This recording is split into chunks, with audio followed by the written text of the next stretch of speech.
Persaingan memperebutkan suara Nahdliyin atau Nahdlatul Ulama menjelang pemilihan umum 2024 bakal semakin sengit. Bagaimana tidak, 3 calon presiden mulai dari Anies Baswedan, Ganjar Pranowo hingga Prabowo Subianto sama-sama berebut suara Nahdliyin. NU memang dapat memberikan pengaruh besar, mulai dari para santri, kiai, sampai simpatisannya menjadi rebutan para partai politik dan kandidat pilpres. Para kandidat berlomba meraih simpati dari kalangan Nahdliyin melalui sosok cawapresnya, mulai dari Anies Baswedan yang menggandeng Muhaimin Iskandar, Ganjar Pranowo bersama Mahfud MD, bahkan sejumlah tokoh NU pun ikut memberikan dukungan kepada pasangan Prabowo Subianto dan Gibran Rakabuming Raka. Ketiga calon presiden telah menggandeng sejumlah nama dari Nahdliyin. Pertanyaannya, kemanakah suara Nahdlatul Ulama berlabuh? Tim TV One mengabarkan.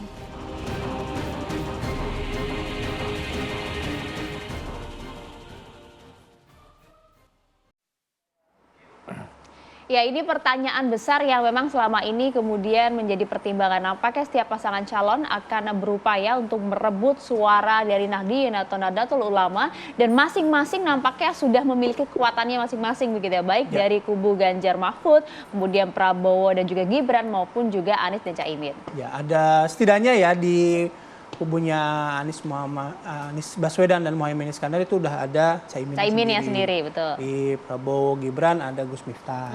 Yang terbaru kan Yeni Wahid. Nah, itu dia rapat ke Ganjar dan juga Mahfud. Menarik juga nih kalau kita teliti ya. Ya, nanti kita akan berbincang dengan 2 narasumber, dan yang sudah hadir di studio sudah hadir ada Mas Nyarwi Ahmad, ini analis politik. Selamat pagi, Mas. Selamat pagi, Mas Nyarwi. Pagi, Bayu, Maria. Oke, kemudian bergabung bersama kami juga melalui sambungan online ada Mas Aji Alfarabi, ini peneliti LSI Denija. Selamat pagi, Mas Aji. Mas Aji, pagi.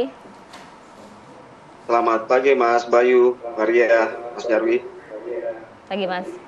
Oke, saya ke Mas Nyarwi terlebih dahulu. Mas Nyarwi, kalau melihat yang terbaru nih, peristiwa terbaru kan Mbak Yeni kan melakukan hati politiknya ya ke Ganjar dan juga Mahfud. Padahal kita tahu beberapa waktu yang lalu sempat berkunjung juga ke kediamannya Pak Prabowo kan. Gitu. Nah, dalam konteks ini, kalau misalnya Mas Nyarwi melihat, hitung-hitungannya kira-kira apa sih Mas? Apa yang landasannya akhirnya melabuhkan pilihannya ke Ganjar Mahfud? Yang paling menonjol ya menurut saya ya, itu ada variabel Pak Mahfud yang dulu itu juga kita kenal sebagai loyalis Gus Dur ya. Nah, saya kira mungkin Mbak Yeni pengen menegaskan bahwa keberadaan Pak Mahfud gitu sebagai cawapresnya Mas Ganjar itu juga sejalan dengan apa yang menjadi pemikiran ya, cita-cita Gus Dur, kira-kira gitu. Walaupun kalau kita lihat ya, tentu kalau kita ngomong para tokoh yang sejalan dengan pemikiran Gus Dur itu kan banyak juga ya, tidak hanya di satu blok seperti sosok Pak Mahfud ya. Bahkan Pak Prabowo kan juga pernah disebut kan oleh Gus Dur kan, punya peluang juga istilahnya untuk menjadi pemimpin ke depan, bahkan presiden.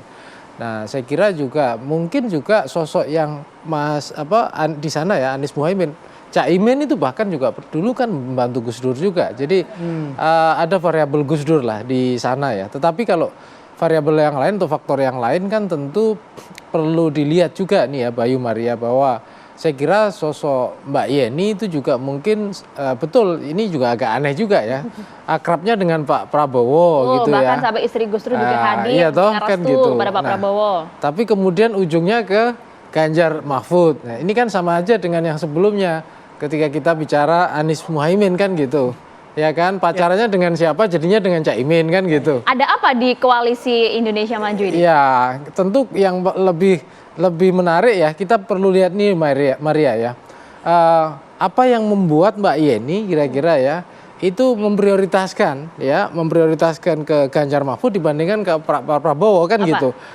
Kalau ini konteksnya saya lihat begini, di kubu Pak Prabowo gitu, dari banyak elit-elit NU juga yang membantu, termasuk ya yang mensupport itu kan udah banyak ya. Walaupun ya betul. Nah, di Pak Ganjar Mahfud ini kan kita belum lihat ya dari tokoh big name ya. Artinya Pak Mahfud iya betul, tetapi kan kita perlu lihat ya, mungkin ada peluang ya dari para tokoh-tokoh yang lain itu kan yang terbuka paling banyak di sana kan NU masih kecil gitu ya, saya lihat ya. Politik NU itu ada kecenderungan saya lihat kan untuk terdistribusikan ya, ke beberapa blok. Nah sementara kalau di kubunya Caimin ya itu kan banyak sekali pasti. Tapi ini politik elit ya Maria Bayu ya. Tentu kalau kita ngomong politik elit gitu, itu tidak serta-merta kemudian kita bisa lihat bahwa suara NU akan otomatis bergeser gitu sesuai dengan gerak tokoh-tokoh ya di sana. Tentu ada peluang banyak sekali gitu. Sebagaimana kita tahu sebelumnya ya di beberapa data survei, nanti Bung Aji juga bisa cek ya. Preferensi dari para pemilih NU termasuk ke PDIP dan ke Mas Ganjar kan cukup besar di sana ya, bahkan lebih besar sepertinya dibandingkan mungkin ke PKB atau ke yang lain gitu ya. Nah di sini saya lihat artinya juga apa yang dilakukan Mbak Yeni juga saya kira tidak jauh-jauh amat dari kecenderungan para istilahnya masyarakat NU. Tetapi ini kan kecenderungan preferensi elit ya, elit mengikuti apa yang dilakukan oleh pemilih. Tetapi pertanyaannya kan gini, apa sih sebenarnya kontribusi yang diberikan ya, kira-kira kan gitu Mbak Yeni gitu ketika bergabung dengan Pak Ganjar dan Mahfud, apakah mewarnai ya katakanlah pengaruh gitu, misalnya memperluas pengaruh dari basis Ganjar Mahfud konstituen, atau mungkin istilahnya lebih bisa memberikan narasi-narasi yang mungkin warna ke NU-nya itu lebih tebal dan merata. Itu kira-kira. Kalau misalnya tadi Mas Nyarwi bilang kan bervariasi ya, memang kita tahu di NU juga faksinya banyak dan mereka punya pilihan yang luas pada mana tokoh manapun. Nah, nanti juga kita akan ngobrol lagi dengan Mas Aji. Mungkin Mas Aji juga punya survei yang lebih spesifik mengenai dukungan Nahdliyin ini pada Pilpres 2024. Tapi kami jeda terlebih dahulu, kami akan kembali sesaat lagi.